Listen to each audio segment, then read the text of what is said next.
ഒരു മകൻ്റെ കഴിവുകളെ കാണാൻ കഴിയാതെ താൻ പറയുന്ന വഴികളാണ് ശരി, ഞാൻ കണക്ക് മാസ്റ്ററാണ്, നീ കണക്ക് പഠിക്കൂ, നീ കണക്കിൽ മിടുക്കനാവ്, കണക്ക് മാത്രമേ നിന്നെ എവിടേക്കും കൊണ്ടെത്തിക്കുകയുള്ളൂ, എങ്കിലും നിനക്ക് എഞ്ചിനീയർ ആകാനൊക്കെ ഉള്ളൂ. മകൻ്റെ സ്വപ്നം എന്താണ്, അവൻ്റെ ആഗ്രഹങ്ങൾ എന്താണ്, അവനെ നയിക്കുന്ന ശക്തി എന്താണ്, അവൻ്റെ സ്വപ്നങ്ങൾ എന്താണ് എന്ന് തിരിച്ചറിയാതെ പോയ ഒരു സ്കൂൾ മാസ്റ്റർ. വെറും 1.5 ചക്രത്തിന്റെ ഗുണ്ട, ആട് തോമ, അതല്ലാതെ എന്താണ് അതിന്റെ ഡിഗ്രി? കണ്ട ചട്ടും പുറത്ത് കയറി ചീട്ട് കളിച്ചും തേവടിച്ചു കിടത്തോളെ കൈയിട്ട് നടക്കുന്ന നിനക്ക് എവിടെയാണ് അന്തസ്? നിന്റെ വില ഞാൻ സൂക്ഷിച്ചിട്ടുണ്ട്. ഇതാ ഓട്ടക്കാലണ ഇരിക്കട്ടെ. ഞാൻ ലാലിനോട് കഥ പറയുമ്പോൾ കഥ അല്ല പറഞ്ഞു, ഒരു കഥാപാത്രത്തെ പറഞ്ഞു. മറ്റൊന്നുമല്ല ഞാൻ പറഞ്ഞത്, അടിച്ച് തുണി പറിക്കുന്ന ആടുതോമ, മുട്ടനാടിൻ്റെ ചങ്കിൻ്റെ ചോര കുടിക്കുന്ന ആടുതോമ, കണക്കാന് ഭൂഗോളത്തിൻ്റെ സ്പന്ദനം എന്ന് വിശ്വസിക്കുന്ന ഒരു ചാക്കോ മാഷ്. ഇതാണ് ലാലെ കഥ. അവിടെയാണ് ഞാൻ പറയുന്നത്, ലാലിൻ്റെ ആ ഒരു മറ്റൊരു നടനിലും കാണാത്തൊരു വളരെ ഒരു ക്യൂരിയോസിറ്റി ഉണ്ട് ഇപ്പോഴും. ആക്ച്വലി ഇത്രയും കേട്ടപ്പോൾ തന്നെ അദ്ദേഹം ആ കഥയിലും കഥാപാത്രത്തിലും വീണ് കഴിഞ്ഞു. ഈ പൂട്ട് ഞാൻ വാങ്ങിച്ചതാ.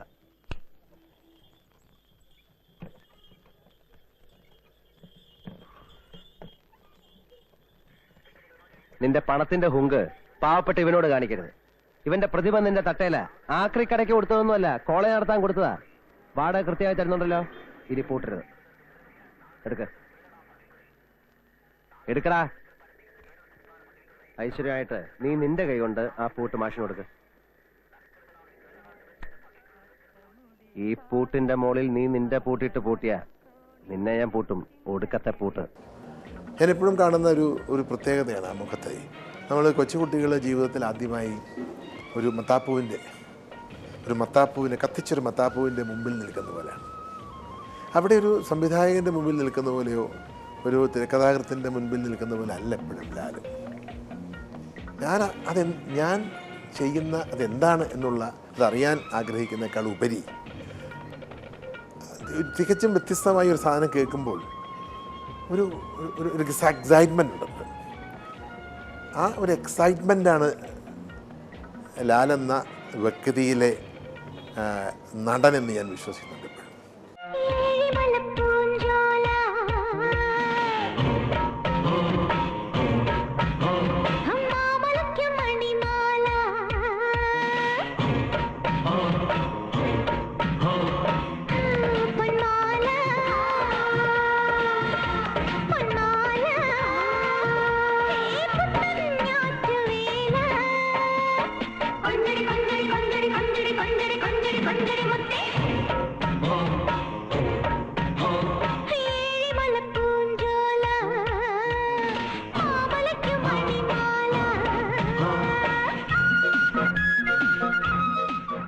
അതുകൊണ്ട് തന്നെയാണ് തോന്നുന്നത് പലപ്പോഴും അദ്ദേഹം വളരെ എഫർട്ട്ലെസ് ആയിട്ട് അദ്ദേഹം അഭിനയിക്കുകയാണെന്ന് പലപ്പോഴും തോന്നാറില്ല.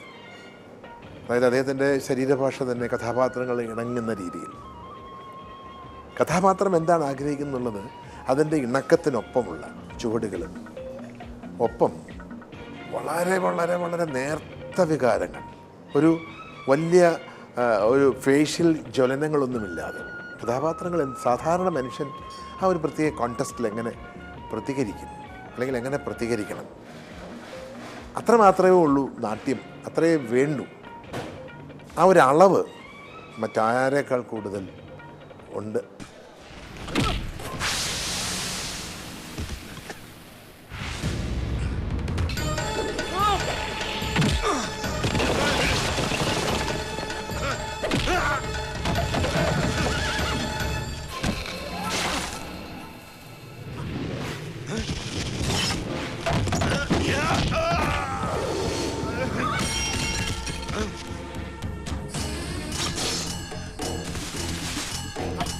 നീ എന്റെ മകനിട്ട് ബോംബ് വെച്ചു അല്ലടാ?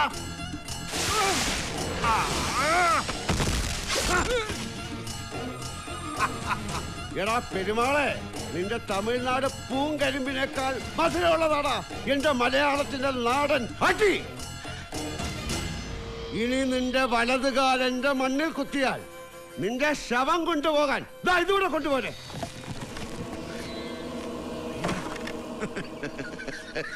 സ്ഫടികം പോലത്തെ ഒരു സിനിമ നമുക്ക് ഒരിക്കലും ഇനി ചെയ്യാൻ ഒക്കത്തില്ല.